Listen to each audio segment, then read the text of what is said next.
Hello, my dear students. Hope you all are doing good.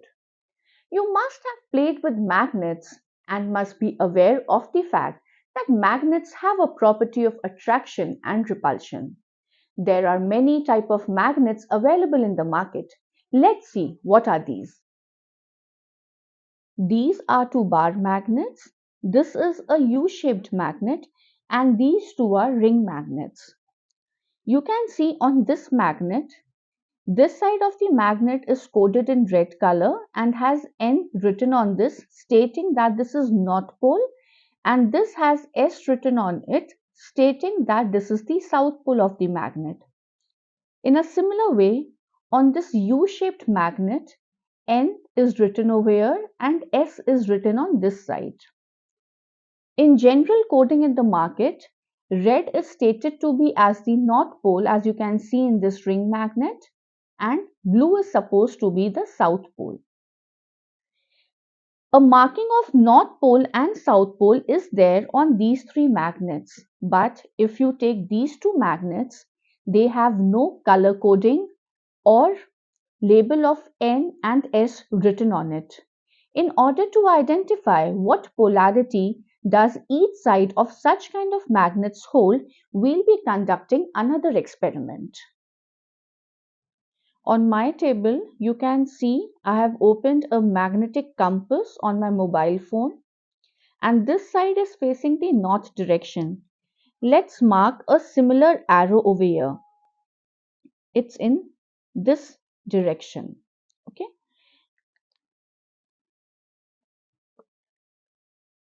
I have taken this magnet. You can see this magnet has no color coding or north and south written in it. If I rotate this magnet, you will see that this freely suspended magnet is moving like a pendulum and is trying to come at rest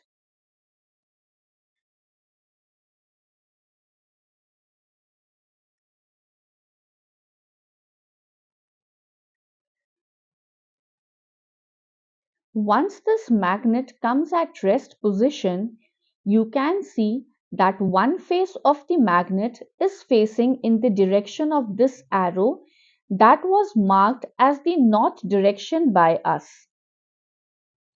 And the other portion is facing this side that will automatically turn out to be a south pole. I have added a sticker stating that this is North Pole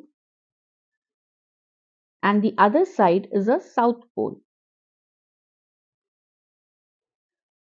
You can see North Pole and South Pole.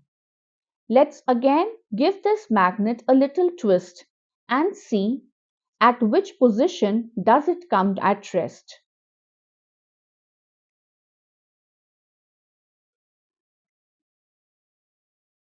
You can see it's rotating and it again comes back at rest in the north-south position. If suppose I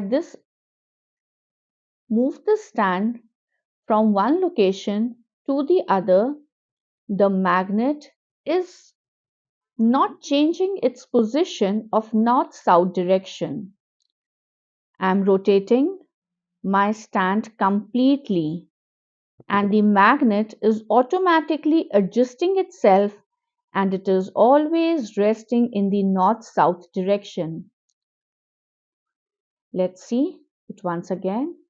I turned it like this. I moved it like this. But in all the positions, the magnet is coming to rest in the north-south direction. You can match the direction with the arrows that you can see on the paper. Thus, this experiment has clearly demonstrated that when you hang a magnet with the help of a thread freely like a pendulum, it will always rest in a north-south direction.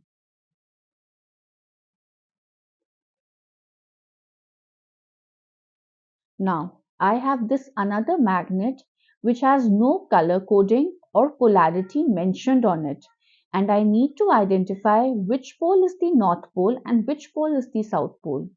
What should I do in such a case? Do I need to repeat the same process that I did this with this magnet? No, it's not needed. If I know which pole is the north pole and which pole is the south pole in any of the magnets, I can definitely come to a conclusion on the polarity of this magnet. Let's see how. I will take one side of this magnet and bring it near the south pole. I am not able to combine both the sides of the magnet. This may be because this is also the south pole. Let's see what happens when I make the same pole towards the north pole.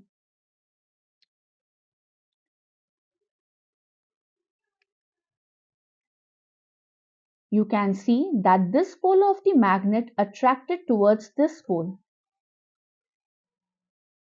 And as per the magnetic properties, we know that the opposite poles attract each other.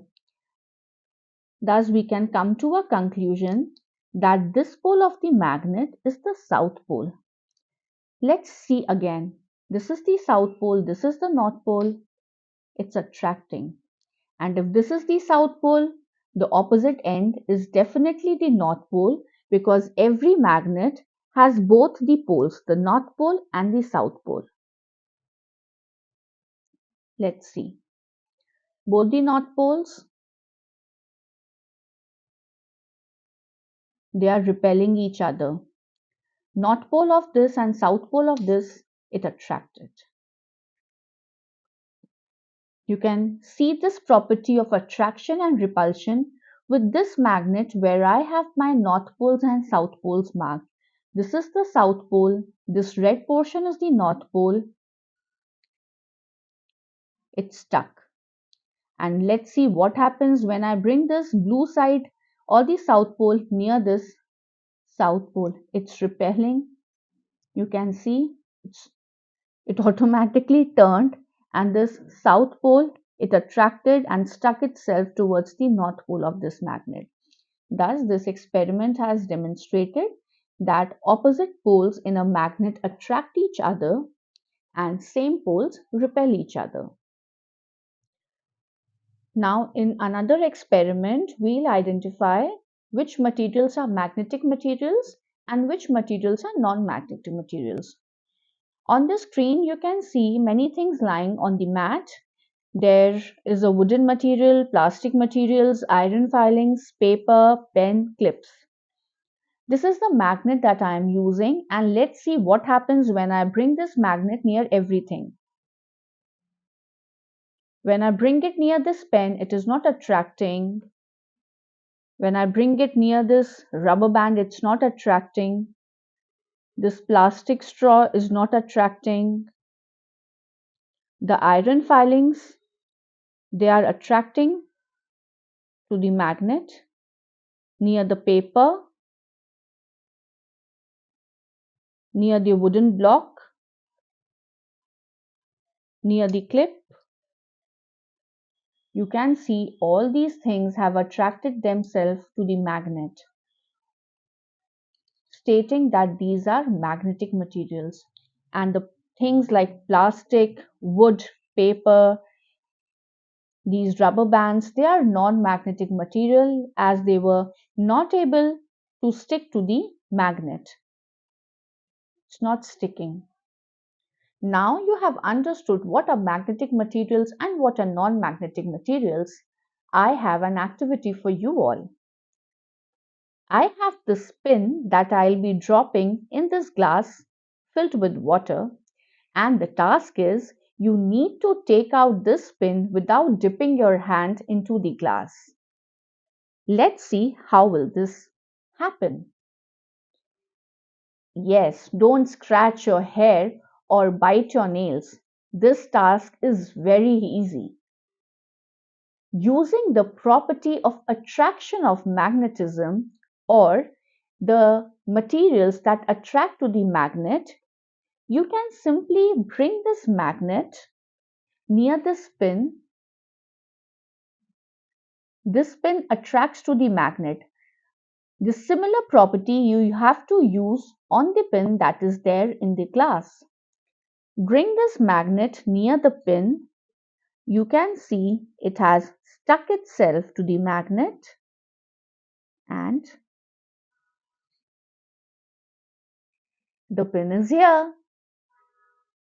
Thus, I am sure that now if a magnet is given to you with no markings of North Pole and South Pole, you will be able to identify it, as you have seen that magnet always rests in a north-south direction.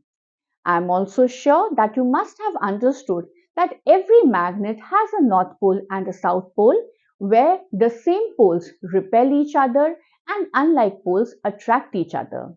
In this session, you also saw that some materials that attract to a magnet are known as magnetic material, and some materials do not attract to a magnet.